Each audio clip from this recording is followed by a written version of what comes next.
Bueno, chicos, entonces íbamos hablando de la posibilidad de generar esas hipótesis de trabajo y cómo luego esas hipótesis de trabajo van a desencadenar unos objetivos, tanto general como específico.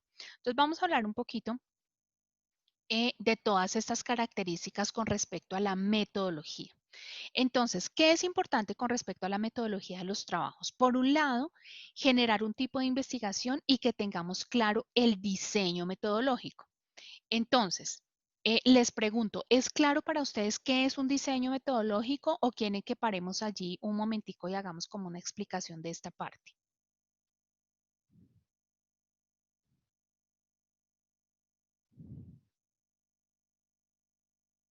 Yo creería, profe, que sí sería bueno poderlo explicar. ¿Explicarlo un poco? Sí, profe, sí. También estoy... Bueno,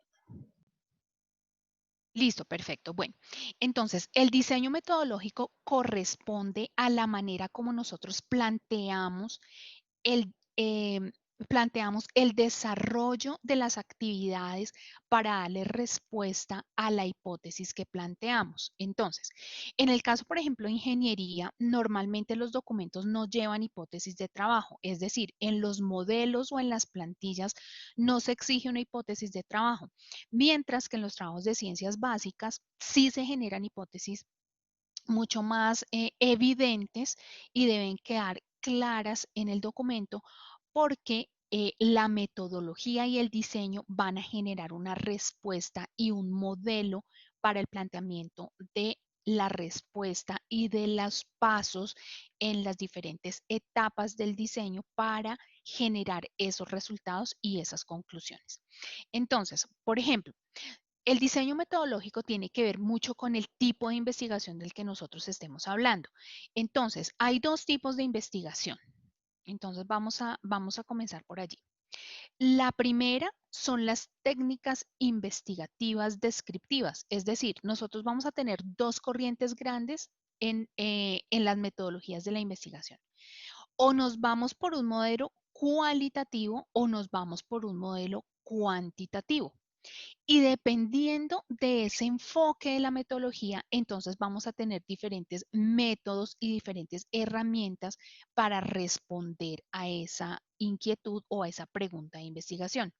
Entonces, dentro de las técnicas descriptivas podemos tener observaciones directas, que pueden ser en campo o en laboratorio. Entonces, fíjense, por ejemplo, que algunos de los trabajos que ustedes plantean generan, por ejemplo, encuestas en las poblaciones con las que ustedes están trabajando. Entonces, me refiero un poco como a los proyectos o a los modelos de investigación que generan ustedes, por ejemplo, en taller de servicio municipal.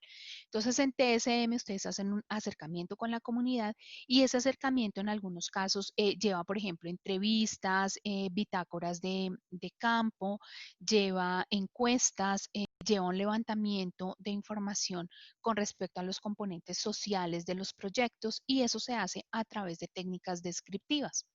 La otra opción, entonces fíjense que estas técnicas pues son de observación directa, también se dicen que son observaciones de primera mano y son muy vulnerables a la forma como el evaluador o quien levanta la información lo está realizando. Entonces es muy importante, por ejemplo, en el caso de los cuestionarios o las entrevistas que ustedes hagan en la comunidad, que siempre ustedes hagan una labor de validación del documento. Entonces, les cuento, por ejemplo, una historia y ustedes me van a entender un poquito.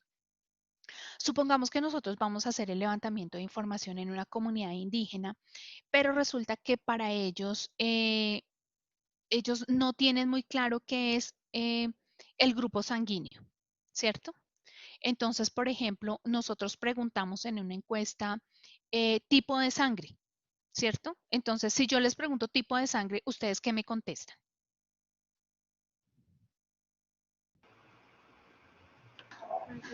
Positivo o positivo, no sé.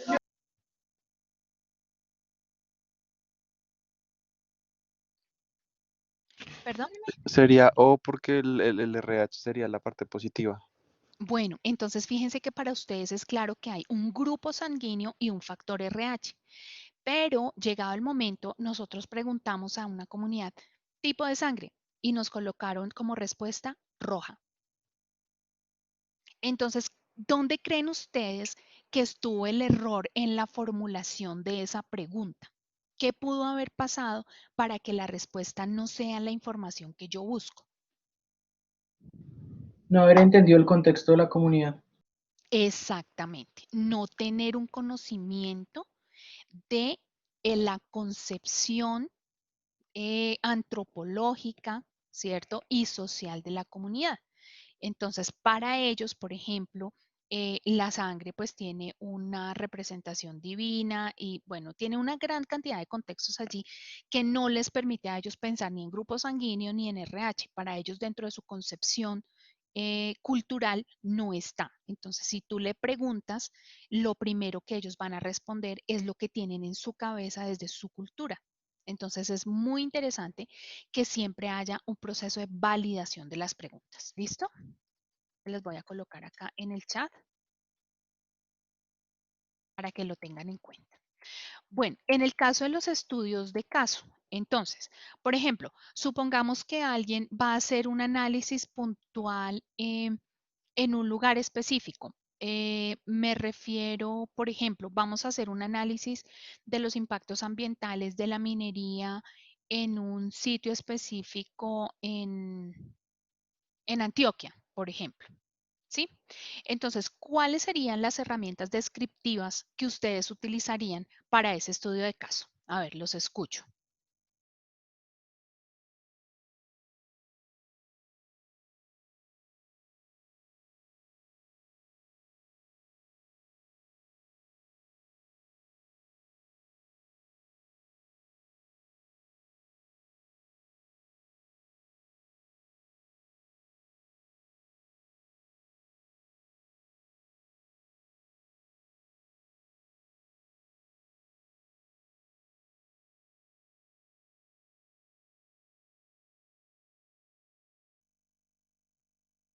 Bueno, a ver, cuéntenme por qué es el silencio. ¿Qué es lo que no les permite contestar?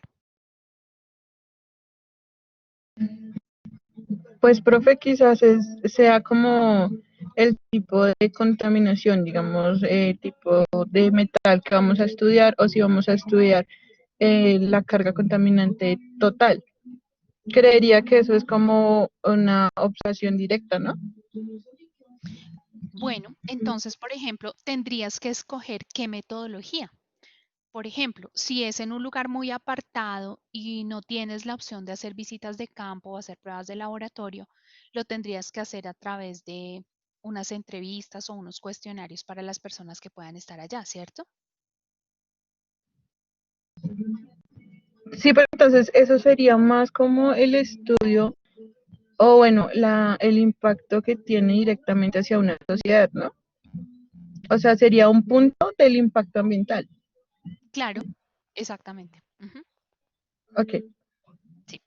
Bueno, la otra opción es tener herramientas de tipo explicativo. Entonces, podemos tener estudios de correlación. Entonces, por ejemplo, un estudio de correlación que podríamos realizar ahorita es la cuarentena estricta en Bogotá tuvo una relación directa con la disminución del material particulado en la atmósfera o en el aire en Bogotá.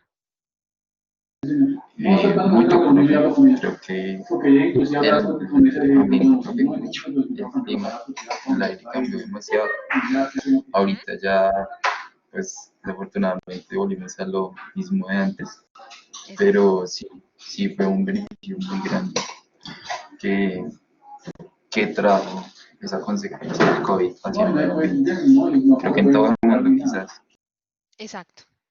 Entonces, fíjense que esta correlación es precisamente entonces, de alguna manera, poder relacionar dos fenómenos distintos frente a un mismo evento. Bueno, y en el caso de los experimentos, pues podemos tener experimentos en campo, o experimentos de laboratorio. Entonces, fíjense que esto es muy aplicado a lo que se hace en ingeniería, porque ustedes, por ejemplo, cuando hacen visitas de campo, realizan parámetros in situ, mediciones directas y luego hacen transporte de las muestras para terminar de realizar las caracterizaciones pues del recurso que ustedes van a analizar. Entonces es bien importante entender estas diferencias en las cuales nosotros podemos enfocar. Ahora, fíjense, tenemos observaciones directas en el punto descriptivo y tenemos experimentos de campo dentro de las herramientas explicativas. Entonces, ¿qué se les ocurre? ¿Por qué está colocando aquí? ¿Por qué está acá? Pero también lo encuentro acá. ¿Qué creen?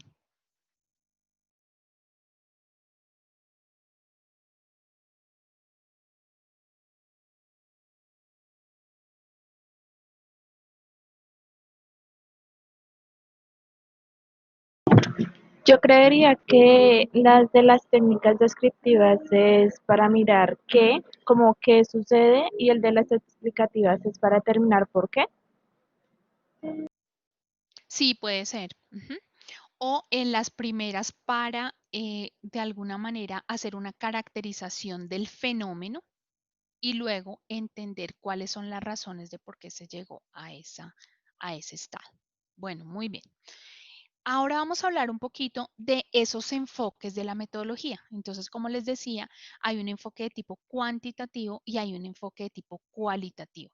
En algunos casos también hablamos de enfoques mixtos, entonces quiero que tengan muy claro cuál es el enfoque que se puede dar en una investigación que nosotros realizamos. Entonces, los enfoques de investigación cuantitativos pueden ser experimentales o no experimentales. Entonces, si quieren, vamos a ir explicando y vamos a generar ejemplos. ¿Les parece? Bueno, entonces, si vamos a hablar de un método cuantitativo experimental, vamos a hablar de las investigaciones que tienen específicamente experimentos dentro de su diseño. Entonces, pregunto, dentro de los proyectos que ustedes están desarrollando, ¿cuáles creen que estarían enfocados en esta metodología?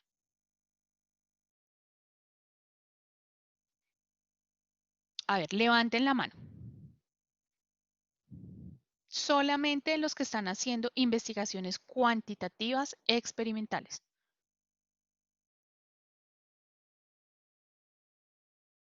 Miguel, cuéntanos un poquito. de- ¿Del proyecto o de por qué creo que está en experimental? De por qué crees que tu proyecto hace parte de la metodología cuantitativa experimental. Bueno, lo primero es porque realmente yo simplemente tengo un modelo matemático que necesito comprobar si está bien o está mal, y solo eso lo puedo hacer a través de varios experimentos y de datos y de números que me pueden arrojar ese tipo de experimentos.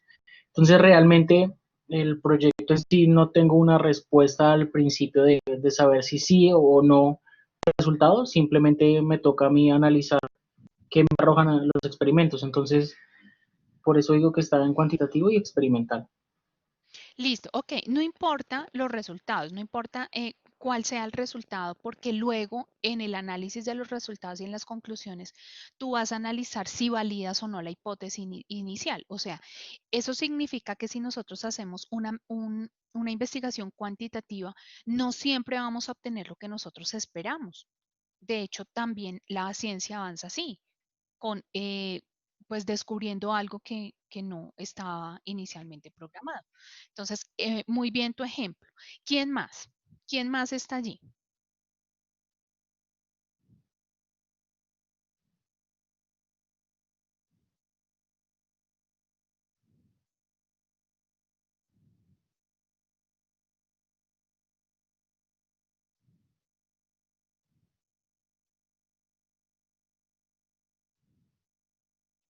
Bueno, cuando nosotros hablamos de un análisis experimental, significa que va a cruzar todos los pasos que les acaba de explicar frente al método científico. Si alguno de los pasos no se cumple, estaríamos hablando en una metodología cuantitativa cuasi experimental. Es decir, no se cumplen todos los pasos del método científico, pero sí se tienen pruebas experimentales. Esa es un poco la diferencia. Y los cuantitativos no experimentales son los que las enfoques o los objetivos de cómo resolver la pregunta son de tipo descriptivo, correlacional o correlacional de acuerdo a una causal. Entonces, vamos a hacer aquí un sondeo a ver qué tanto hemos aprendido en la clase. Entonces, vamos a preguntar acá. El ejemplo de de la reducción.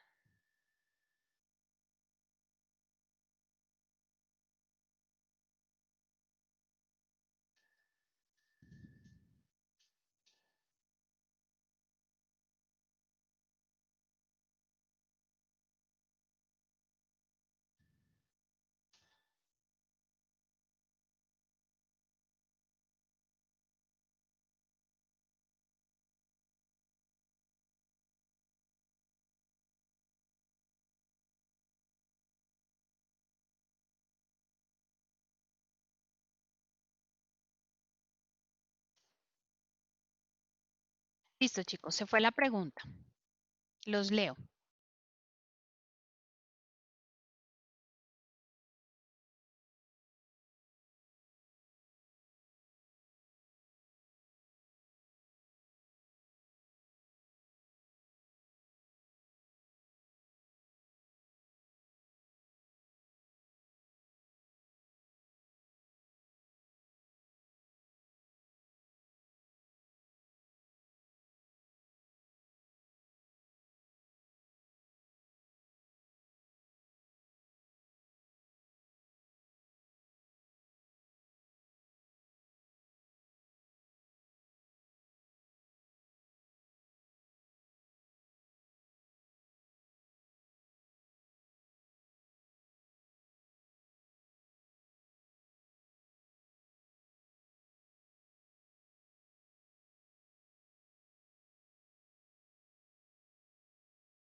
Bueno, todavía nos faltan 11 personas.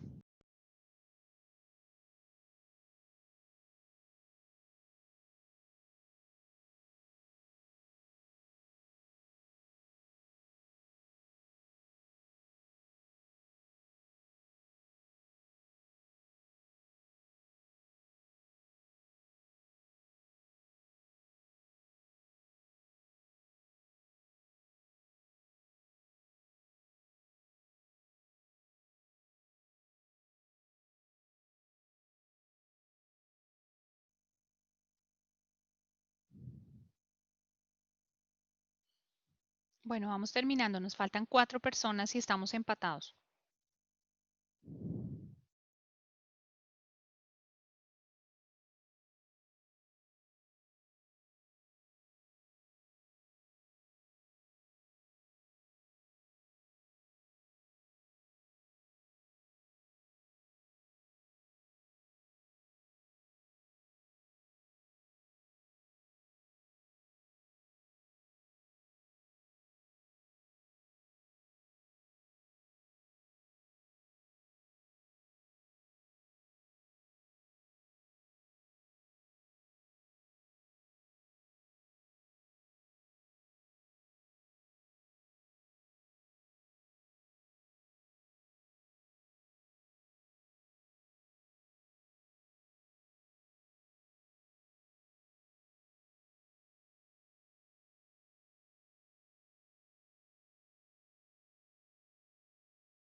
Bueno, vamos a ver quién nos falta por contestar.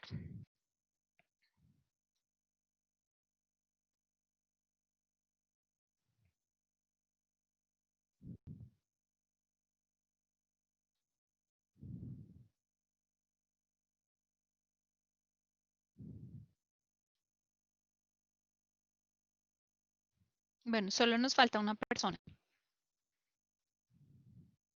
Listo, muy bien. Entonces, ustedes dicen que es correlacional únicamente y la respuesta no es correcta. Es una correlación causal porque nosotros estamos diciendo que la consecuencia es la cuarentena. ¿Listo? Entonces, importante que lo tengan en cuenta. Bueno, muy bien. Entonces, listo. Ahora vamos para el enfoque cualitativo. ¿Qué pasó, Angie?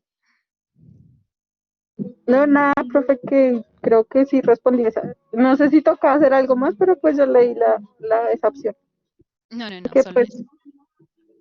¿qué? Porque sí, pues sí es obvio porque son son dos causas que pues se pueden ver directamente una en la otra. ¿Cómo así? No te entendí. Es decir, que si la disminución de la contaminación sí pudo haber visto a consecuencia se me olvidó, de la De pandemia. la cuarentena, ajá. Sí, entonces pues por eso pues es como correlación causal. Eh, bueno, pues pueda que el análisis que tú estés haciendo te lleve a esa conclusión, pero realmente el análisis que debemos hacer es que nosotros estamos atribuyendo una causa específica a un fenómeno que se está observando. ¿Cuál es el fenómeno? La disminución de la contaminación. Y estamos atribuyendo que una de las causas es la contingencia o la cuarentena estricta. Ahora, podría ser otra, ¿cierto? La pregunta es, ¿cuál otra podría ser? O sea, qué otras causas consideran ustedes que pueden estar en relación con la disminución del material particulado en este periodo de tiempo?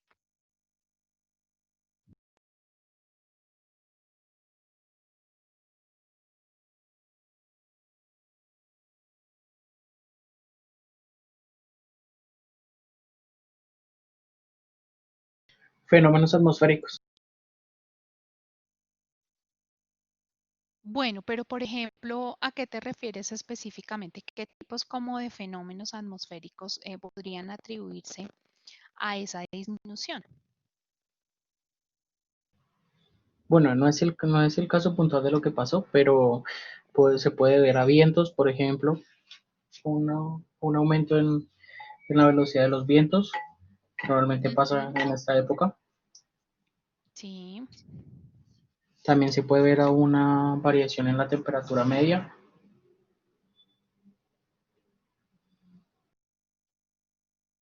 Ujú. Lo otro que podemos hacer es, por ejemplo, hacer análisis trimestrales, ¿no? Entonces ya vamos por el segundo trimestre de cuarentena, pues ya no es estricta, pero ya es de autocuidado, pero igual sí seguimos en un periodo de contingencia. Entonces podríamos nosotros hacer una comparación, por ejemplo, trimestral y tratar de determinar lo que Miguel nos está proponiendo. Entonces, hay una variación en la velocidad del viento en el primer trimestre del año con respecto al segundo trimestre, por ejemplo. Hay una variación en la temperatura promedio durante el día. Hay un aumento de la pluviosidad, por ejemplo, del primer semestre con respecto al segundo o lo contrario. Entonces, ese tipo de correlaciones pueden realizarse y fíjense, hacen parte de una posibilidad que ustedes tendrían. Por ejemplo, los que no tienen tema podrían pensar en eso, ¿cierto? ¿Tienen datos de segunda mano? Sí, todos los datos climatológicos y meteorológicos se consiguen. Todos los datos de material particulado los tienen pues a través del monitoreo ambiental en Bogotá. Entonces ahí tienen tema y tienen todo. Es un enfoque cuantitativo no experimental, pero le estarían dando respuesta a una pregunta de investigación. ¿Sí está bien? ¿Sí está claro?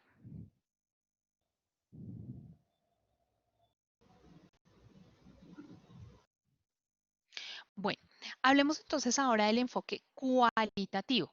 Entonces, los enfoques cualitativos están más relacionados con las ciencias sociales y tiene que ver con estudios etnográficos, estudios acerca de un fenómeno específico, estudios de investigación-acción, de interaccionismo simbólico, estudios de hermenéutica. estudios biográficos o de historias de vida. Entonces, por ejemplo, nosotros podríamos generar eh, una pregunta de investigación. Vamos a hacer ese ejercicio. Vamos a generar una pregunta de investigación y la vamos a contestar, ¿cierto? Desde lo cuantitativo y lo cualitativo. ¿Listo? Entonces voy a colocarles acá en el chat el título de la pregunta de investigación y ustedes me dirían cómo lo responderían desde lo cuantitativo y cuál es desde lo cualitativo. ¿Sí está bien? ¿Claro el ejercicio?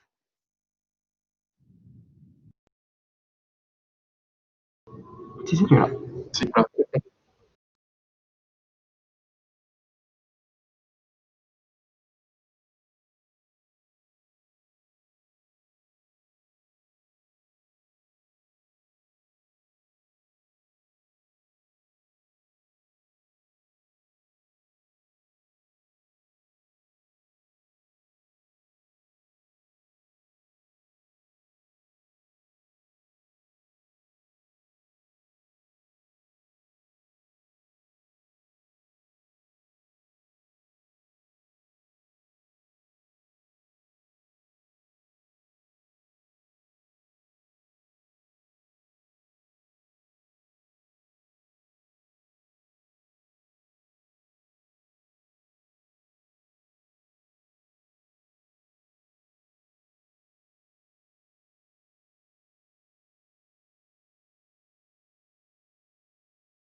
Listo, chicos, está en el chat. Entonces, léanla bien, analícenla bien y entonces me cuentan cómo sería la respuesta o la planeación de una investigación desde el tipo cuantitativo y cuál desde el cualitativo.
Bueno, ¿alguien?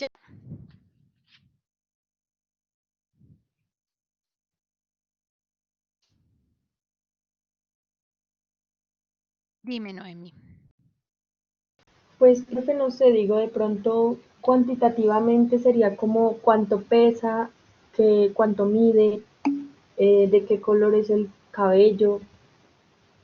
Ujú, Y cualitativo podría ser pues que si es orgullosa, si es creída, o creído, ¿no? Porque es hombre o mujer. Si ujú. es sociable, no sé, que me viene eso a la cabeza. Bueno, muy bien. Listo. ¿Alguien más? Bueno, en el chat les acabo de colocar capítulo 1, página 27, metodología de la investigación de Sampieri, porque este ejemplo que les acabo de colocar está en el libro. Entonces, si quieren saber los enfoques, pueden ampliar allí la información.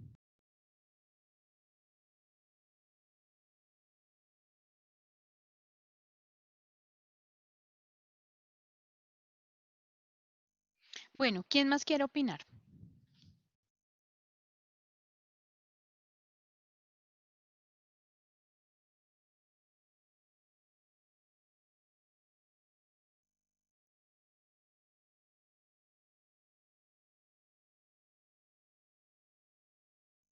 Bueno, entonces si quieren no lo establezcamos para una amistad, sino para un noviazgo.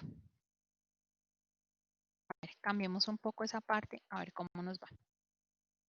Los escucho, chicos.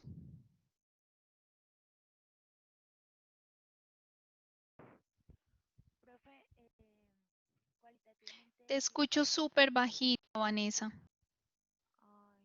¿Ahora sí, profe? No, te sigo escuchando súper bajito.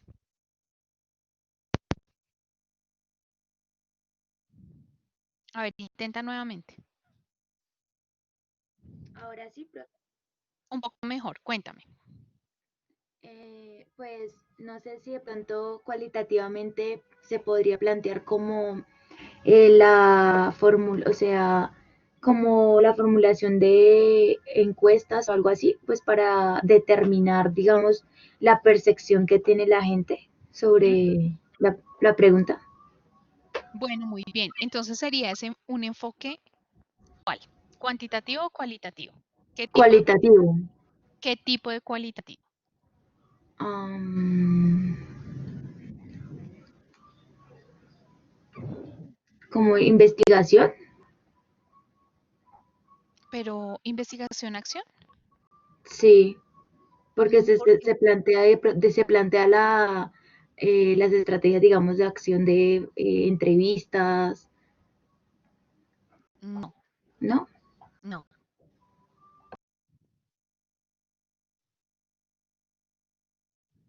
no, no es investigación-acción.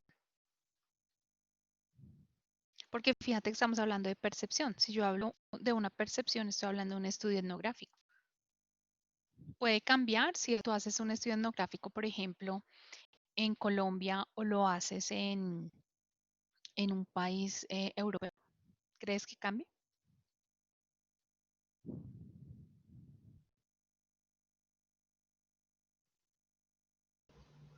Sí, profe, claro. Pienso que sí. Claro, por lo que estábamos hablando, incluso con el ejemplo de la comunidad indígena y con lo que les conté de los grupos sanguíneos, por ejemplo. Bueno, muy bien. Entonces, y cuantitativo, ¿eso cuánto mide, cuántos años tiene, este tipo de cosas? Por ejemplo, cuando ustedes conocen a una persona, les pregunto, ¿es importante para ustedes el signo zodiacal, por ejemplo, cuando cumple años o no? El signo se va a hacer no tanto. Sí. Sí, Sheina, Es el la signo me pregunta. dice zodiacal que no. tampoco. Alison dice que no. Bueno, eh, para alguien sí. O sea, les pregunto porque si piensan que esa persona, o sea, tienen una percepción interesante con esa persona y piensan que podría ser un buen candidato para establecer una relación estable, pero tiene que ser necesariamente compatible desde los astros. No, definitivamente no.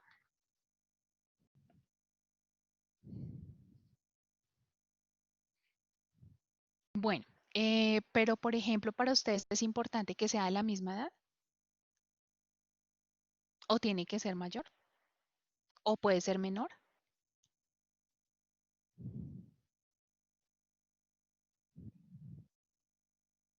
Bueno, Noemi dice que es cercana, Andrés dice que tiene que ser mayor de 18, no le gustan las niñas. Daniel dice que mayor. Daniel, ¿por qué mayor? Julisa también dice que mayor. ¿Por qué mayor, chicos?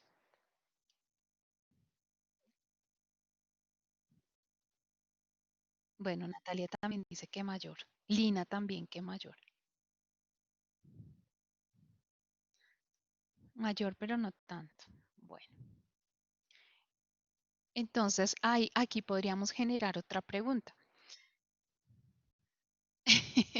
Angie dice que Daniel, pues me gustan mayores ya que son más maduras y tienen otros intereses. Ah, bueno, fíjate que esta ya es una percepción un poco más conducida, ¿no? Entonces, para ti ya no es solamente importante otros aspectos, sino que tenga madurez, ¿cierto? Entonces, para ti una persona llega a un estado de madurez a cierta edad y debe ser mayor a tu edad, supongo, según lo que me estás escribiendo. Puede hablar, profe. Pues yo, para mí, también mayor, estoy de acuerdo con Daniel. Tampoco digo que tan grandes, pero sí una diferencia, pues a una persona ya mayor con quien uno pueda compartir, es que pues, su manera de ser es pues, obviamente más madura, la manera de ver la vida. Entonces, mientras, obviamente no digo que una persona pequeña, pues de edad, no tenga también esas actitudes porque las hay, pero sí es más seguro que una persona mayor sea más madura, ¿no? Y tenga otros objetivos de la vida. Ajá, bueno, pues se puso interesante la clase porque empezaron a hablar de los sugar daddy y de los sugar mother también. Entonces, pues bueno, no sé, ahí entonces les dejo la inquietud porque fíjense que sí hay una percepción individual frente a lo que cada persona desearía. Entonces la pregunta es, por ejemplo, ¿esa percepción que John tiene es compartida por la mayoría de la sociedad o no? Pues no sabemos. ¿Cómo podríamos hacerlo? A través de encuestas, a través de sondeos, a través de preguntas, por ejemplo, en una entrevista, ¿cierto? Bueno, muy bien. Aquí yo no sé qué pasó mientras yo hablé. Aquí dice, a ver, no ustedes. Hoy sí escriben a la velocidad de la luz. Bueno, Daniel dice que Sugar Mommies. Aquí entonces que sea mayor de 40, que no maduro, Daniel. Que no es relevante, dice Angie.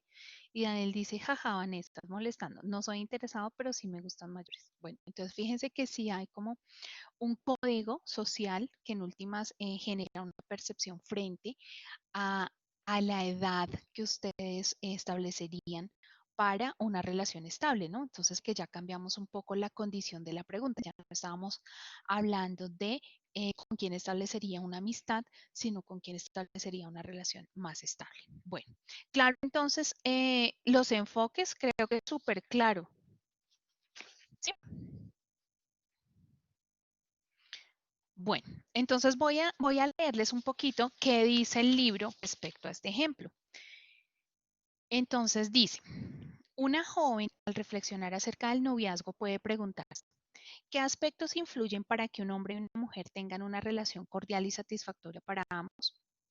Ojo, hombre y mujer entendido, pues, o podría ser dos personas con orientaciones sexuales distintas, no, no hay problema, o sea, no estamos sesgando tampoco. Y decidir llevar a cabo una investigación que estudie los factores que intervienen en la evolución del noviazgo. Entonces, fíjense, vamos a colocar aquí, porque este sería el título en la investigación. Factores que afecten.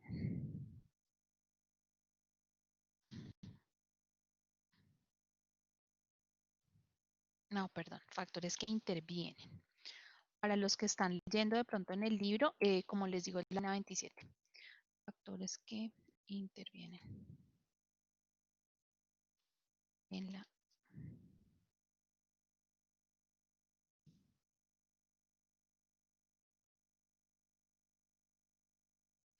Este sería el título. Entonces dice, sin embargo, hasta el momento la idea es vaga. Entonces, fíjense que estamos nosotros, ¿no? Y deberá especificar diversas cuestiones tales como, primero, si piensa incluir en su estudio todos los factores que llegan a influir en el desarrollo del noviazgo o solamente algunos de ellos. Entonces, vamos a preguntar, para ustedes, ¿cuáles serían los factores que influyen en el desarrollo de un noviazgo? Pregunto.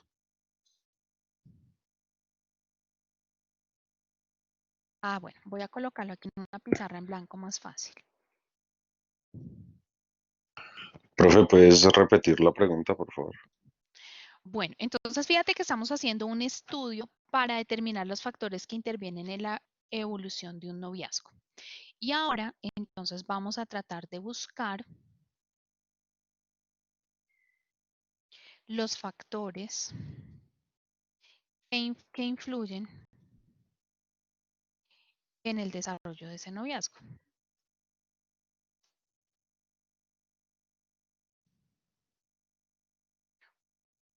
Bueno, entonces los escucho. Si quieren escribir, está bien.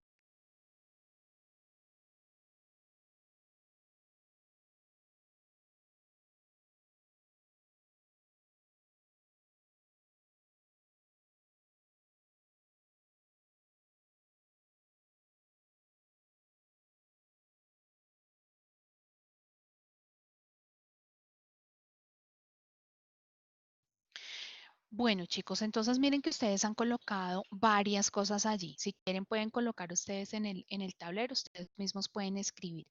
Pero, por ejemplo, dicen la edad, la madurez, la posición en la actualidad. Entonces, con respecto a la posición, entonces, Angie dice, ¿qué hace? Si trabaja o estudia, con quién vive. Entonces, Angie, por ejemplo, ¿por qué es importante para ti saber con quién vive? Andrés dice que el respeto, Nicole la confianza, la admiración, el respeto también. Miguel dice que la visión hacia el futuro, la confianza, la inteligencia, el respeto. Bueno, ojo, cuando hablamos de inteligencia, ¿qué tipo de inteligencia? ¿Cierto?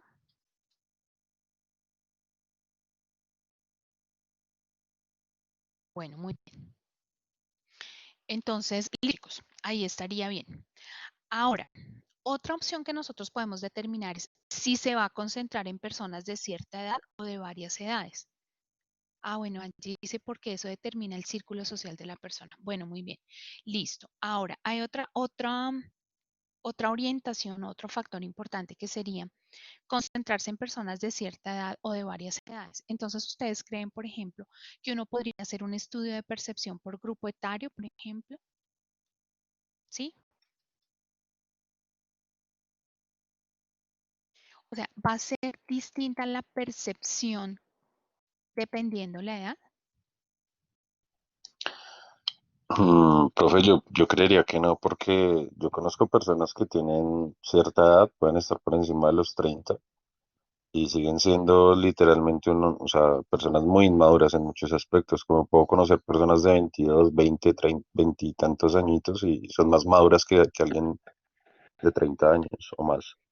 Bueno, listo, Andrés, eso está bien, pero fíjate que como nosotros tenemos que generar una respuesta a los factores que intervienen en la evolución del noviazgo, entonces ese grupo etario lo determinamos, pero la conclusión de tu observación es que no afecta.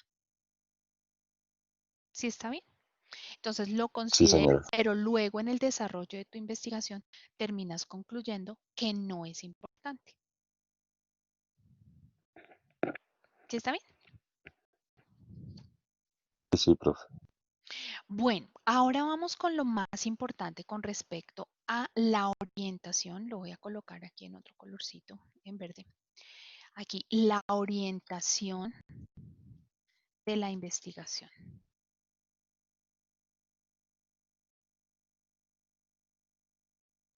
Entonces, aquí podemos tener respuestas. Podemos tener un estudio psicológico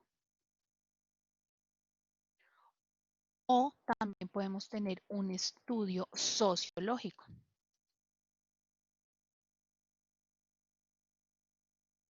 Bueno, entonces fíjense que es bien importante que con una pequeña idea chiquitica que yo les lancé, comenzamos a generar una cantidad de factores y una cantidad de información que al principio ni siquiera lo habíamos pensado. Simplemente estábamos diciendo, bueno, ¿y qué cosas tendría yo en cuenta para escoger a una persona para que sea mi amigo? ¿O qué cosas tendría en cuenta para que una persona eh, fuera mi novio o mi novia? ¿Cierto? Bueno, entonces fíjense que eso es exactamente lo mismo que pasa en una investigación. Nosotros generamos una pregunta y a partir de esa búsqueda de información inicial, nosotros vamos orientando y vamos enfocando nuestra investigación.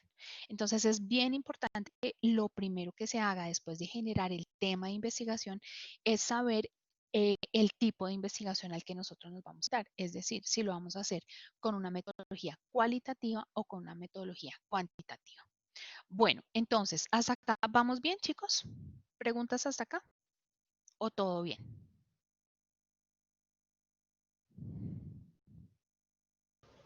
No, profe, todo bien.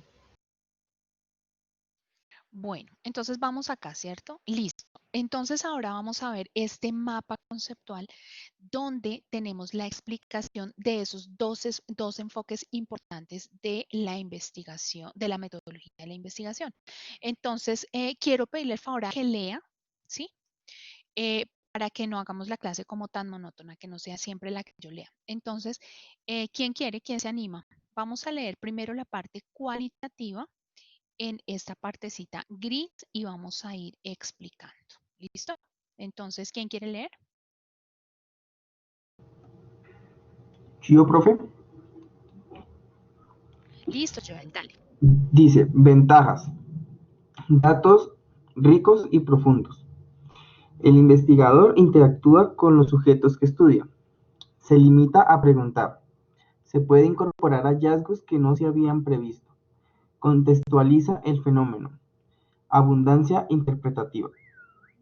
Bueno, entonces si yo les pregunto quiénes son los expertos en hacer esta investigación cualitativa, o sea, si yo les pregunto qué tipos de profesionales obtienen datos ricos y profundos, interactúa con los sujetos, solamente pregunta, incorpora los hallazgos, contexto al fenómeno, eh, ¿a quién se les viene a la mente? Perdón? ¿Qué tipo de Los psicólogos, profesionales? Los psicólogos, muy bien. ¿Qué otros? ¿Qué otros profesionales? antropólogos, Antropólogos, muy bien. ¿Quiénes más?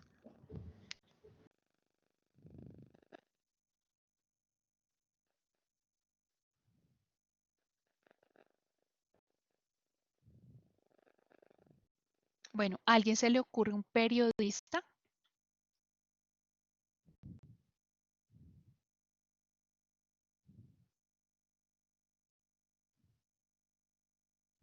¿O no creen que los periodistas hagan eso?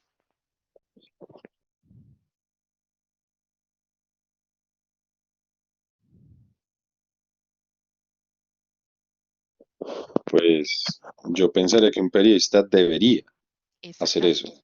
Ujú, más no va a llegar hasta ese punto, como que debe hacer eso, pero muchos siguen opinando y no conocen nada del tema. ujú, exactamente. Entonces, fíjense que eso hace parte también de la ética de las profesiones. Bueno, muy bien, listo. Andrés, ¿quieres ayudarme a leer entonces lo que está en el rectángulo rojo? Sí, profe.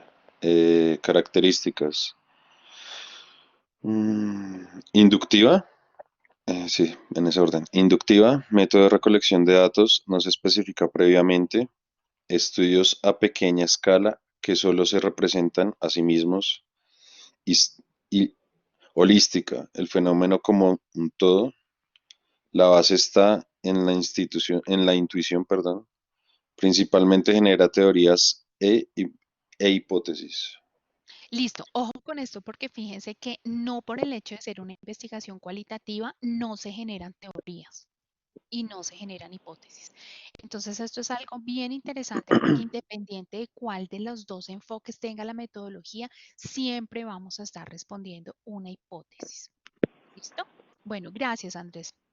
Listo. Y por último, fíjense que dice naturaleza de la investigación es recursiva, flexible y es evolucionaria. Bueno, ahora, ¿quién me ayuda con el enfoque cuantitativo?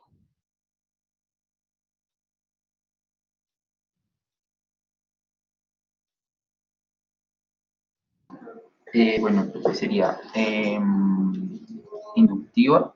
Entonces, las características serían inductiva, métodos de recolección de datos, no se especifica previamente. Estudios a pequeña escala que solo se representan a sí mismos. Eh, Ay, pues es que está muy lejos y no alcanzo a leer. Holística, creo que dice. Perdóname, es que creo que estás repitiendo lo que ya leyó Andrés. Vamos acá en el rectángulo moradito, lo azul, vamos en cuantitativo. Ah, ok, Y profe. si no puedes ver bien, en el extremo izquierdo de tu pantalla hay un cuadrito con una lupita. Ahí tú le puedes dar más y te amplía la imagen para que puedas leer mucho mejor. Perfecto. Gracias, profe. Entonces, investigación cualitativa, características. Racionalidad fundamenta en el cientificismo y, y el racionalismo. Atención a la subjetividad de los individuos, representación de la realidad es parcial y auto, automizada. Implementa la estadística, hace inferencias y hace demostraciones con los aspectos separados de su todo y es deductiva. Bueno, muy bien. Entonces, ¿dudas con respecto a estas características de la investigación cuantitativa, chicos? ¿O estaría bien?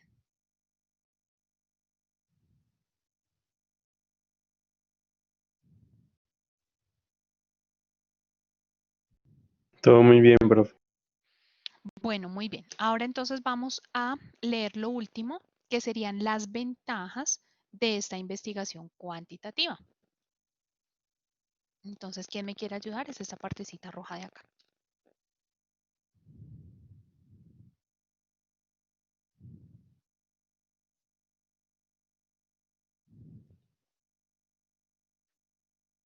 Daniel, ¿tú? Voy yo, profe. Bueno, las ventajas empiezan por la neutralidad valorativa, la generalizable, los datos sólidos repetibles, se limita a responder y por último el control sobre los fenómenos.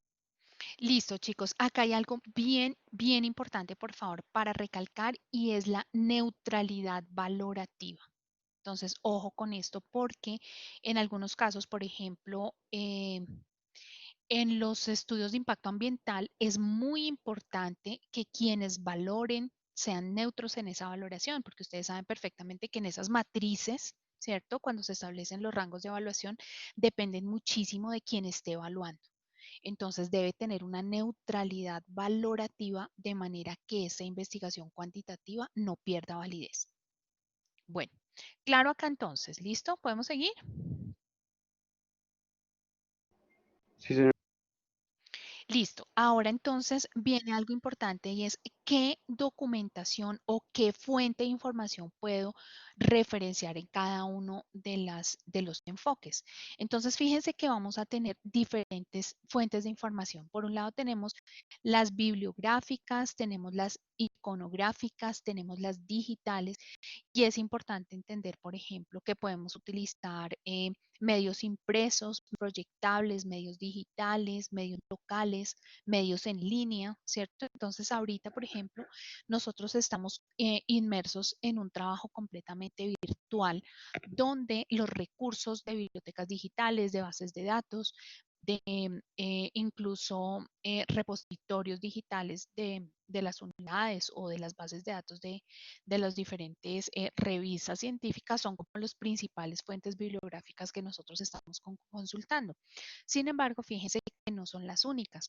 Nosotros podemos, por ejemplo, también estar consultando videos o diapositivas relacionadas con el tema que nosotros necesitamos. Y ahora, eso no significa que no sean válidas dentro de la bibliografía que nosotros referenciamos. Lo podemos hacer siempre y cuando nosotros damos la validez y la verificación de la calidad de la información. Entonces, en este caso, quiero preguntarles a ustedes si es claro qué es la bibliografía gris.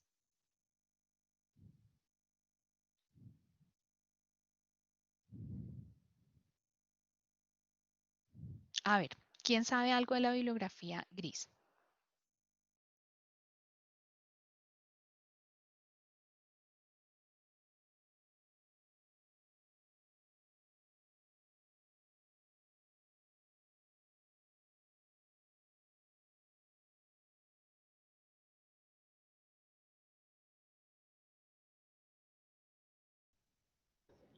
No, profe, sinceramente no, yo no sé nada.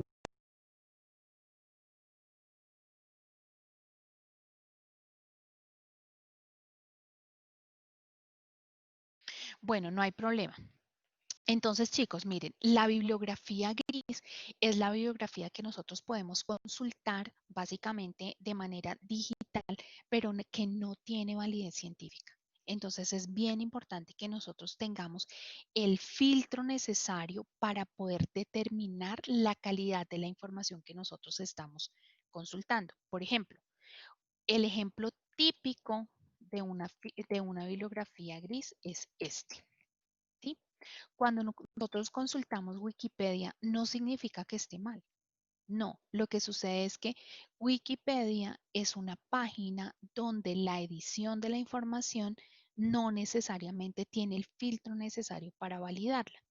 Eso significa que muchas de las cosas que están allí podrían ser imprecisas y por eso se recomienda que este tipo de páginas sean de una consulta inicial, pero que en ningún momento se consideren como una fuente oficial de información para referenciarla y tenerla dentro de un documento, por ejemplo, como un trabajo de grado.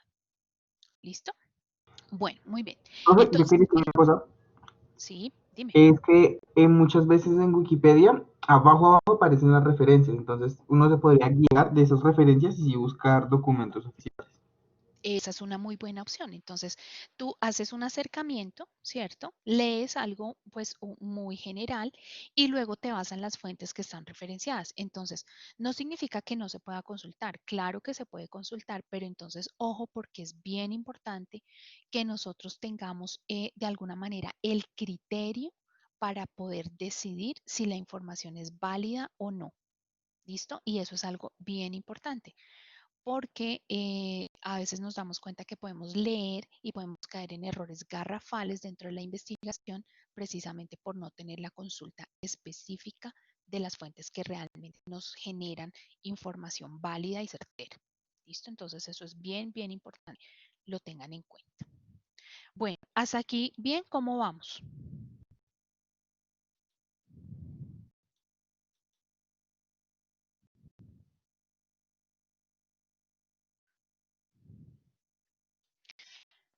Bueno, listo, chicos. Entonces tenemos esta tablita que es como un cuadro de resumen de la clase que hemos visto hasta acá. Entonces, por un lado vimos los tipos de investigación, ¿cierto? Donde tenemos básicamente dos enfoques, el enfoque cualitativo y el enfoque cuantitativo. Pero dentro de estos tenemos otra clasificación que hace este señor que se llama Luis Castellanos. La anterior que les di es la de Sampieri, de la metodología de investigación Sampieri, y él nos habla, por ejemplo, de investigaciones exploratorias, descriptivas, correlacionales, explicativas, donde pues ya ahí tienen cada una de las definiciones de cada tipo de técnica. Y dentro de las técnicas de investigación cuantitativa nos habla de la operacionalización del muestreo y de la recolección de información. Entonces, fíjense que esta cuantitativa es básicamente la que ustedes como ingenieros realizan. Entonces, la mayoría de las investigaciones que ustedes tienen generan fases de operacionalización, de muestreo y de recolección de información. No necesariamente en este mismo orden, pero sí van a generar, por ejemplo, preguntas de investigación relacionadas, por ejemplo, con fenómenos de operacionalización, ya sea de modelos o de prototipos o de sistemas que ya estén puestos en marcha. Los muestreos, pues, van a generar actividades de muestreo, como lo hablábamos al inicio, actividades previas o actividades posteriores. Y en cuanto a la recolección de información, pues sabemos que podemos tenerla de primera mano cuando somos nosotros quienes estamos realmente levantando la información o tenemos también fuentes secundarias cuando nosotros estamos consultando. ¿Listo, chicos? Bueno, y las referencias entonces están acá. Si quieren ampliar esto, pues obviamente lo pueden consultar allí. Bueno. Listo. Entonces, preguntas de esta primera presentación, chicos. Hoy vamos a avanzar otro poquito, eh, porque pues me parece que llega el punto en que en el segundo corte debemos trabajar muy fuerte sobre los anteproyectos. Entonces, quiero preguntarles, ¿hay alguna inquietud o podemos seguir?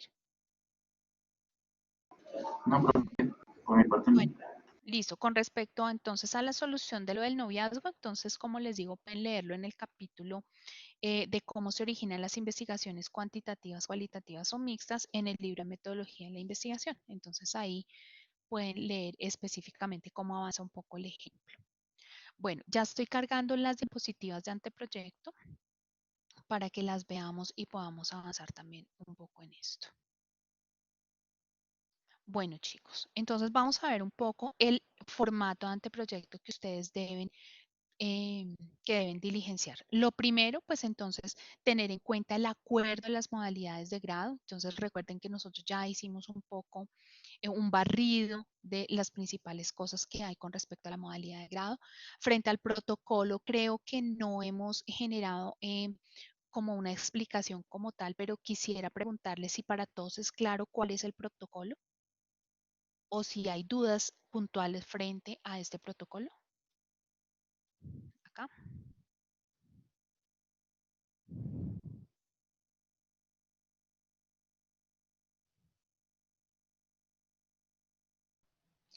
Profe, ¿con protocolo te refieres como a los pasos? Sí, fíjate que aquí abajo dice formatos, entonces, ¿cuáles son los pasos que hay que colocar? ¿Cuáles son las cartas que hay que colocar? ¿Cuáles son las cartas que hay que entregar? ¿Cómo se radica? ¿Cuáles son las fechas? Eso. Entonces, ¿hay dudas con respecto a eso, chicos?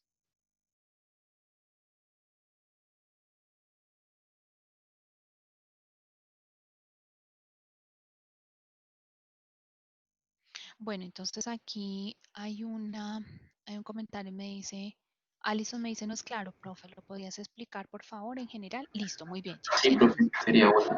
Listo, perfecto. Entonces les voy a dar una explicación muy general de cuáles son los documentos que ustedes deben radicar independiente de la modalidad de grado. Nosotros nos hemos centrado muchísimo en el de prácticas y pasantías porque ha sido como el que más interés ha generado. Sin embargo, sí hay unos documentos que deben formalizar. Entonces, lo de prácticas y pasantías, yo creo que está súper requete explicado. Creo que ahí no va a haber ningún inconveniente. Pero entonces vamos a hablar un poquito de estos formáticos que encuentran ustedes en la página. Entonces, el primero es la carta de solicitud de evaluación del anteproyecto. Entonces, chicos, independiente de cuál sea la modalidad, ¿cierto? Que sea semillero, que sea proyecto investigativo disciplinar, que sea la pasantía, que sea la práctica, en fin, siempre ustedes van a tener que radicar un anteproyecto. Es decir, significa que hay un documento, como lo estamos viendo hoy en clase, que tiene una hipótesis de trabajo, que tiene una pregunta de investigación, que tiene unos objetivos generales, objetivos específicos y que tienen un tutor. Entonces, esta carta de solicitud de evaluación del anteproyecto la firma el tutor y la firma el estudiante. Entonces, yo voy a ir colocando aquí al ladito como complementos chiquiticos. Entonces, la carta la firma el tutor y la firma el estudiante. Recuerden, si es práctica y pasantía, serían el tutor interno, es decir, el tutor de la universidad. Bueno, y ese formato anteproyecto, pues ahorita ya lo vamos a ver en detalle. Miguel me dice, profe, ¿es obligante tener un solo tutor? No, tú puedes tener dos, puedes tener un tutor y un cotutor. Por ejemplo, recuerdan que habíamos hablado de los estudiantes de civil que tienen dos profesores. Yo les había contado que uno tiene como el apoyo metodológico y el otro el disciplinar. Entonces puede pasar. O puedes tener solamente uno. Entonces ahí no hay problema. Entonces, esa carta, ¿sí? Esa carta la firman y esa carta va acompañada del documento de anteproyecto. Es decir, es como el estudiante y el tutor diciéndole al comité de trabajos de grado, este es mi proyecto y esta es la modalidad con la que yo quiero graduar. ¿Listo? Entonces, ese documento pues debe ir en Word firmado en este momento. Las firmas digitales son válidas en el programa, no hay ningún inconveniente. O la otra opción es que firmen, escaneen y luego la pasen a PDF. Esa también es otra opción. Bueno, el formato para la presentación de anteproyecto, entonces ya lo vamos a ver ahorita. Luego viene, bueno, entonces listo. Estas dos cositas que entonces voy a colocarlas en otro color. Estas dos cositas, estas dos. La carta de solicitud y el formato de presentación de anteproyecto es lo que va a comité. ¿Listo? Esto va a comité. Ay, ¿qué pasó? No escribe.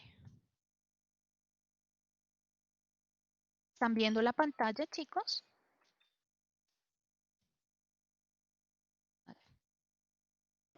Profe, no sigue la misma presentación. Sí, es que, no, pero están viendo lo que estoy escribiendo. No. Se me fue un momentico la señal, creo. Eh, No sé. Ya empezó a Ahora se cargar. ve, pero encima del PowerPoint. Listo, perfecto. Bueno, entonces, este rectángulo negro que dice carta de solicitud de evaluación y formato para presentación de anteproyecto es lo que ustedes radican. Esos documentos van a comité de trabajos de grado. Entonces, en el comité de trabajos de grado dicen, perfecto, este estudiante va a graduarse con esta modalidad y vamos a asignarle a tal persona como jurado. Listo, entonces el resultado de eso, lo vamos a colocar aquí en otro color, es el jurado. ¿Listo? Ese jurado, entonces en el caso, por ejemplo, de las prácticas y pasantías, va a darle aval al anteproyecto y va a ser el jurado el documento final. ¿Listo?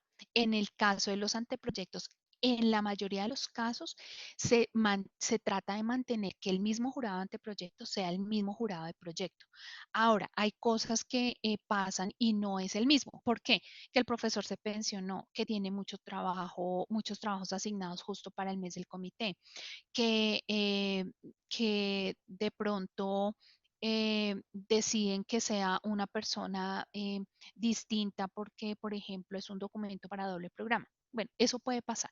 Entonces, ¿quién decide eso? El comité de trabajos de grado.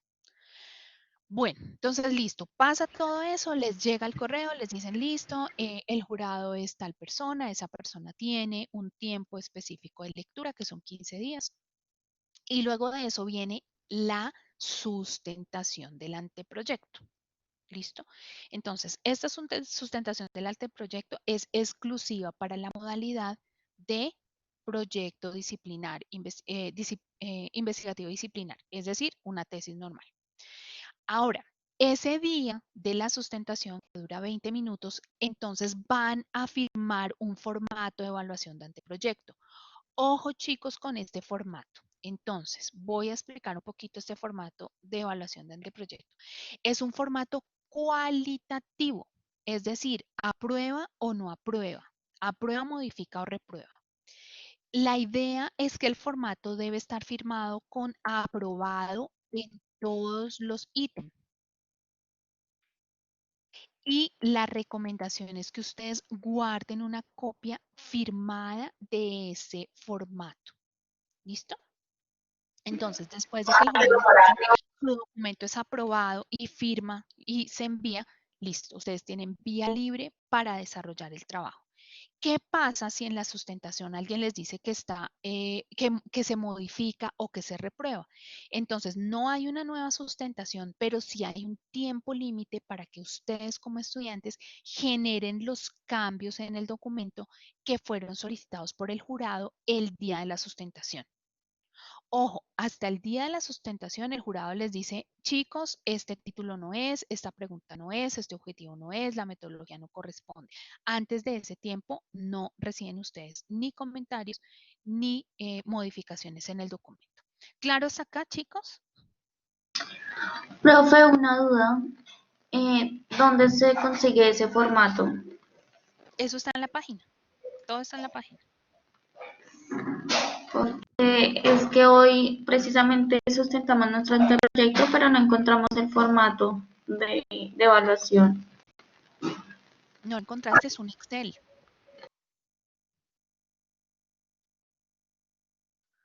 No lo encontraste, está muy raro porque eso sí está dentro de los documentos institucionales. Angie dice, y si no estoy mal, solo se pueden realizar una vez las correcciones o me equivoco. Bueno, eso es muy relativo. Realmente, con respecto a las correcciones, lo ideal es que sean solamente una vez porque, pues, como jurado más el director, se supone que si el documento fue radicado es porque el director lo leyó y el tutor sabe exactamente qué es lo que está entregando. Pero a veces lo que nos damos cuenta, o lo digo en mi papel de jurado, es que está muy mal redactado, que incluso a veces hay errores y horrores ortográficos, que las referencias no están bien tomadas, en fin. Entonces, ese tipo de cosas que son muy de la forma, ¿cierto?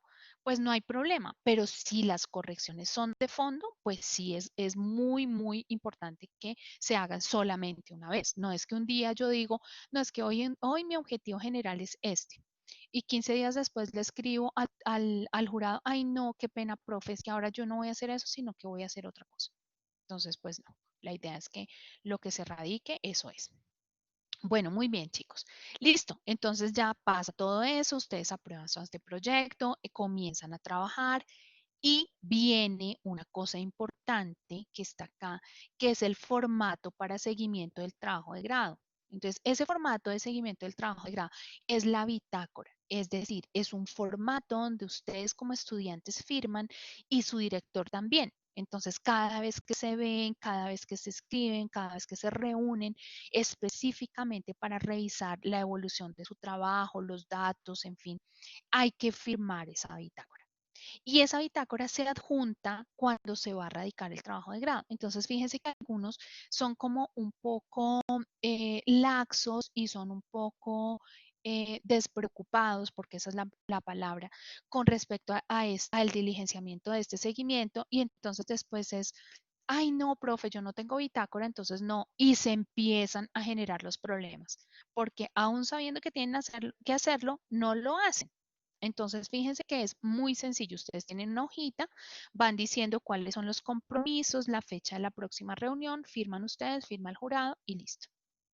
Bueno, listo, entonces ya, se acabó. Terminaron ustedes el anteproyecto, acabaron y viene la fase de radicación del documento final. Entonces, lo primero, nuevamente, hay una carta para la presentación del documento final. Entonces, el director dice, yo en calidad de director considero que el trabajo ya se encuentra listo para radicar y los estudiantes mencionados se acogen a la reglamentación de la Universidad de La Salle, y firman. Listo. Lo mismo que en el anteproyecto, viene esa carta, viene el documento final y viene una copia del anteproyecto. Vienen las tres cositas. Ustedes radican esas tres cositas y esas tres cosas van ¿a dónde? Nuevamente van al comité. Entonces aquí vamos a colocar. Van al comité de trabajos de grado.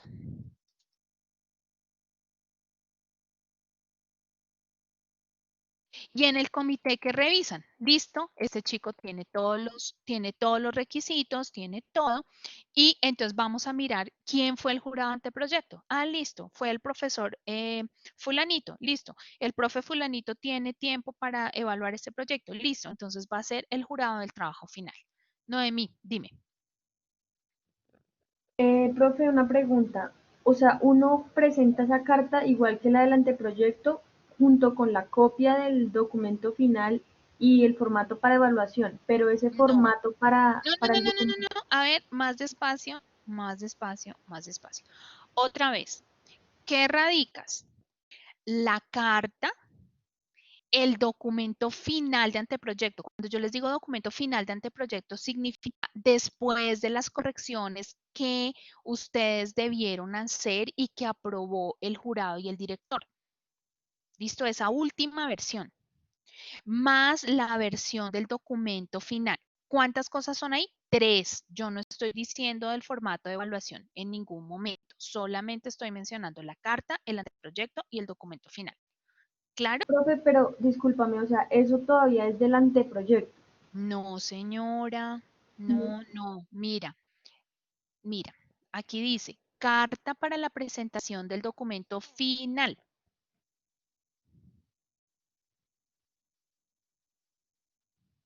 Ajá, sí, señora. Bueno, lo de la bitácora ya me lo entendiste, ¿no? Que es el formato para seguimiento de trabajo. Si quieren, borro aquí un momentico, tranquilos. Y les voy a volver a colocar acá. Entonces, para documento final, ¿qué va? Miren.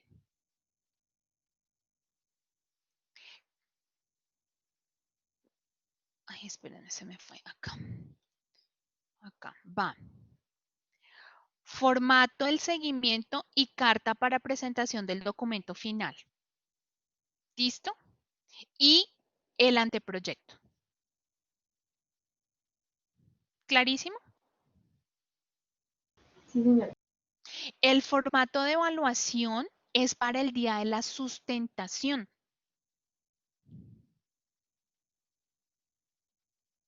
¿Sí está bien? Entonces, esto es lo que les digo. Entonces va al comité y el comité les nombra un jurado. ¿Listo? Entonces el jurado manda un correo y le dice, profesor, usted ha sido designado como jurado del trabajo final de la estudiante Noemí Ramírez y entonces le adjunto la versión final del anteproyecto y el documento del trabajo de grado. Punto. Tiene 15 días para leer. Listo, ya. Y el comité es quien le da el formato. Tú no necesitas darle el formato, el comité o la secretaria en este caso es quien manda el formato. Entonces, al correo del jurado llegan 3 cosas. Llega el anteproyecto, llega el formato de evaluación, ese formato es cuantitativo. Esa es la diferencia. Es un formato cuantitativo donde mínimo el puntaje debe ser 80. ¿Listo? Entonces pasan los 15 días, el jurado lee y dice, listo, 80 o listo, 75. Ahora vamos con los dos escenarios. Menos de 80 Entonces, menos de 80 significa que el jurado debe enviar las correcciones que el estudiante debe realizar en el documento. ¿Hasta cuándo? Hasta que por calificación llegue a 80. ¿Sí está claro? Dime, Diana. Profe, es que yo realicé la sustentación hace 15 días, pero pues me dijeron que me iban a enviar la calificación, la hoja de Excel con calificación, y no me la han enviado. ¿Cuánto tiempo más tengo para recibir esa calificación? ¿Cómo así? ¿Sustentación final? Sí, No, pero era de porque pasantía. no, porque del formato sale la nota del acta de grado. Entonces esa nota yo no la sé hasta cuándo. Que no, o sea, yo solo No, sustenté y no me dijeron nota ni nada. no tienen que haberte dicho. ¿Por qué no No, te no, dijeron? no sé, me dijeron, espera, envíame el video de la llamada y te enviaremos la nota. No, no, no, Pero no, no. no, no. El jurado y y el tutor, porque en este nuevo formato firman los dos, deben Sí, darte la nota, porque esa nota es la nota que va para el acta de grado y esa acta de grado es con la que tú generas los papeles para el grado. vale. Entonces sería escribirles. Claro, eso estuvo mal. Realmente ese no es el procedimiento correcto. Vale, El vale, profesor. procedimiento correcto es que tú sustentas y en ese momento te evalúan. Vale, Entonces, eso sí te pido por favor que escribas porque no está bien.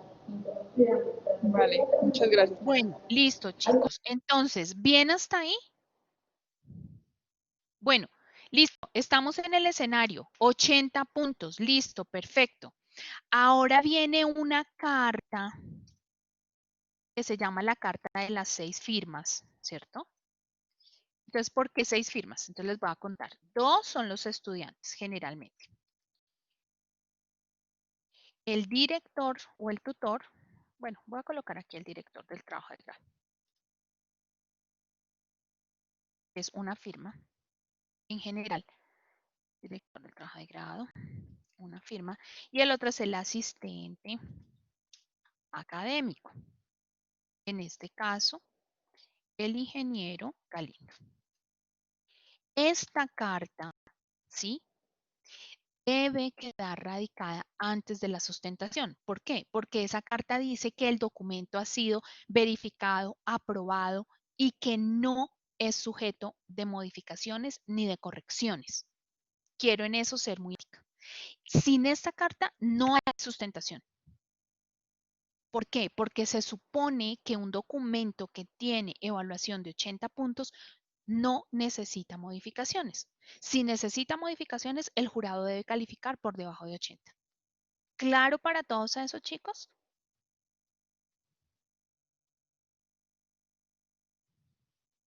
Sí, señora. Listo. Entonces, perfecto. Profe, qué pena, no te entendí una cosa. Esa carta, o sea, la hacemos nosotros para que ellos la firmen. No te Sí, entendí. Ok. sí, sí. Pero solamente después de que el formato de evaluación esté sobre 80.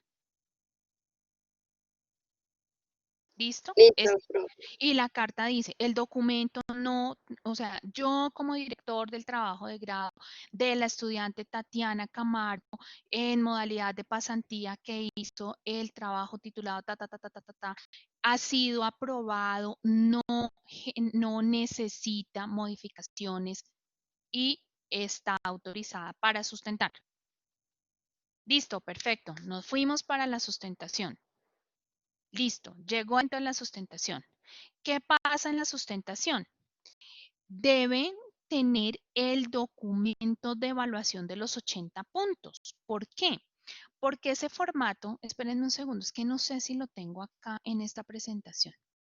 Permítanme, yo reviso. Ese formato ahora tiene una parte de evaluación del director. No, no la tengo acá. Del director, pero les voy a compartir uno. ¿Sí? Porque es que sí me parece súper importante porque veo que ahí están como un poquito, un poquito perdidos. Espérenme, ya lo estoy acá en el Excel. A ver, permítanme un segundo. Aquí está. Voy a tratar de colocarles uno. Ay, Voy a quitar el título de la evaluación, pues para no generar acá. Listo, chicos. Entonces voy a colocarles, me voy a volver acá, voy a compartirles mi pantalla. ¿Listo? Dime, Noemi, mientras yo comparto aquí la pantalla. Profe, es que me confundí en una cosa. ¿Uno primero tiene que sustentar para que le evalúen en ese formato? ¿O No, primero es que si uno primero hace la carta, ¿cómo voy a saber si ya tengo 80 en el formato de no, evaluación no, y no, no no, no. Te sustentado? confundiste, te confundiste, te confundiste. Me voy a devolver un momentico, porque es que ya vi que se confundieron. Espérenme un segundito. Aquí. Voy a hacer una pantallita en blanco que diga aquí radicación documento final.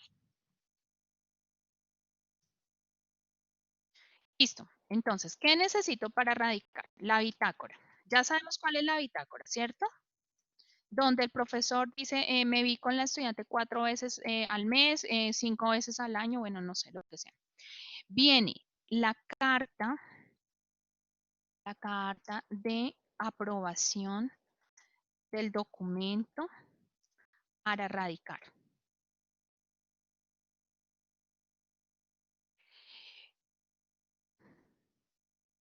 Viene además el documento final de anteproyecto.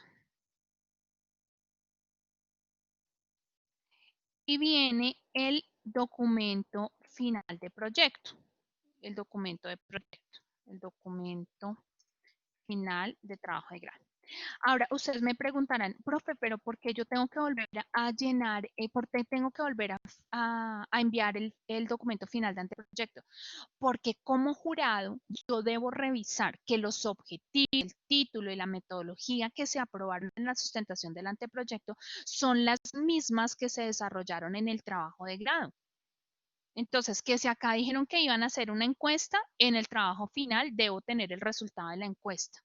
Que si acá dijeron que iban a ir al Nevado del Cocuy a muestrar el agua de allá, listo. Entonces, en el documento final debe ser la foto del Nevado del Cocuy, la foto del agua, el análisis de agua y todo. ¿Clarísimo? Noemí. Sí, señora. Estos son los documentos. ¿Listo? Esos ahí radicas. Ahora viene la etapa del comité.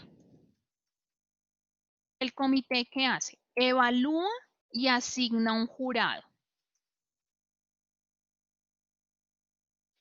Y el jurado evalúa en el formato que les voy a mostrar. Es el formato, ay, perdón, evalúa.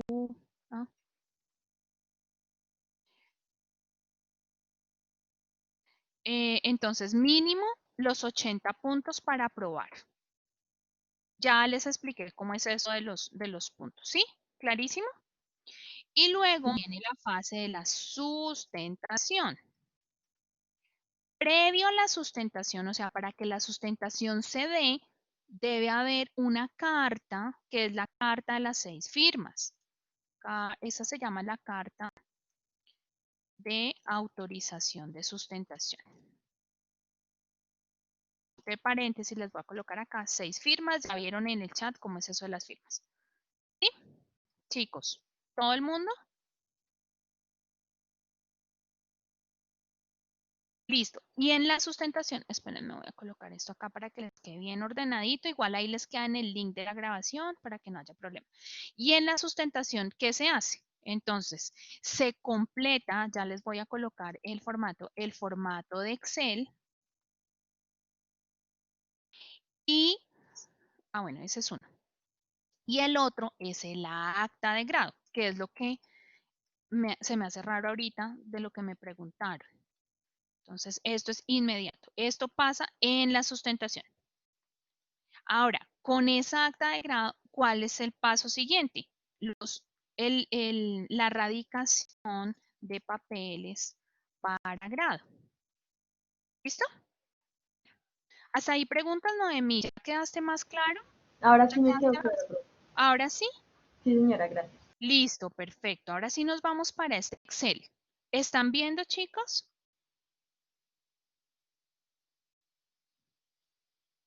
Confirmen por favor que estén viendo. Listo, entonces, este es el formato, perfecto. Viene, entonces, el título, el tutor, los estudiantes, el código, chan, chan, chan. Aquí, esto es lo que tiene que tener mínimo, acaba sobre 100. Esto debe tener mínimo 80 y esto debe tener mínimo 80. Si esto no está en 80, ya sabemos lo que pasa, ¿cierto? Entonces, listo, en el momento de la sustentación, esto debe tener 80. Miren, aquí dice mínimo 80 puntos. Aquí está. Y ahora nos vamos para la segunda fase, que es la fase de sustentación. Entonces, en la sustentación, ¿qué se evalúa? Entonces, sobre 20 puntos se evalúa presentación personal, manejo del auditorio y duración. Profe, yo estoy virtual, entonces, ¿cómo van a calificarme la presentación personal? Chicos, tienen que abrir la cámara, tienen que estar bien presentados y pues eso se califica. Manejo el auditorio y la duración. Califica el jurado, califica el tutor. Dominio del tema, califica el jurado, califica el tutor sobre 30. Respuesta a preguntas, califica el jurado, califica el tutor. Y aquí les va a salir una nota. Supongamos que les dé 3.8. Colocarles acá. Listo, les dio 3.8. Ese 3, ay Dios mío, perdón un segundo. Ese 3.8 firma el jurado, firma el tutor, ¿listo? Y este es el que va a ir al acta de grado, este 3.8 que está acá. Entonces, ¿ustedes conocen el formato de acta de grado, chicos?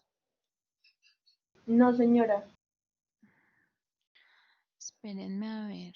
Bueno, les voy a mostrar uno de los míos. De los que tengo, por ejemplo, este. Ah, no, espérenme un segundo. Por ejemplo, esta acta de sustentación. Entonces, miren, 10, entonces, modalidad de grado pasantía, título, proyecto no sé qué, nombre del estudiante, código, firma del estudiante, si aprobó, 4.2, la jurada fue Mayerlin y firma el jurado, firma Dubán y acá dice que, aquí, dirigido por mí. Esto es. Y esta acta de grado es con la que ustedes hacen sus documentos para la radicación del grado. Clarísimo, chicos. Creo que ahí no hay nada más que aclarar. Esos son todos los documentos y todos los papeles. ¿Dudas antes de irnos? Listo, profe, muy claro, gracias. ¿Sí? Bueno, entonces, bueno, muy bien, chicos. La idea de hoy era poder avanzar porque es que todas las clases hablamos carreta y nada de lo que realmente nos interesa, que es avanzar en nuestra clase. Bueno, muy bien. Profe, Entonces yo sí vamos. tengo una pregunta, pero no de esto ya me quedó claro. Es que a mí me parece que hoy teníamos que hacer algo del canon. ¿Eso Sí, cómo va a ser? Que yo no. sí, ¿se acuerdan que yo comencé diciéndoles Es que que entré un íbamos a poquito hacer hoy? tarde, profe. Ah, no te preocupes, yo les voy a reprogramar la fecha porque es que necesito explicarles esto porque necesito que vayan avanzando ustedes en el anteproyecto, chicos. Ah, listo, Bueno, profe. entonces, aquí viene el formato de anteproyecto, entonces necesitan pues irlo diligenciando, las palabras clave, el planteamiento, el objetivo general, los objetivos específicos, los antecedentes, que es todo el estado del arte, todos estos antecedentes pues van debidamente referenciados con APA, luego viene el alcance y la justificación, luego en el marco de referencia vienen, esto es nuevo, esta es la plantilla nueva, viene marco teórico, científico, conceptual y legal. Viene la metodología y los materiales que se presentan por fases en un diagrama de flujo, después viene la declaración ética. ¿Qué es la declaración ética? Decir que el proyecto, perdón, no tiene intervención hacia poblaciones directas.